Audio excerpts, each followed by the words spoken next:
नबी करीम सल्लल्लाहु अलैहि वसल्लम ने फरमाया कि ईमान की 60 से कुछ ऊपर शाखें हैं और हया शर्म भी ईमान की एक शाख है। सही बुखारी हदीस नंबर 9।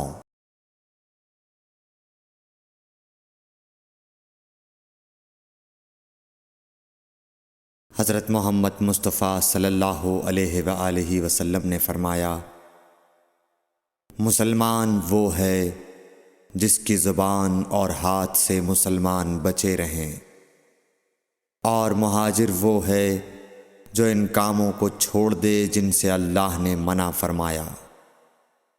सही बुखारी हदीस नंबर 10।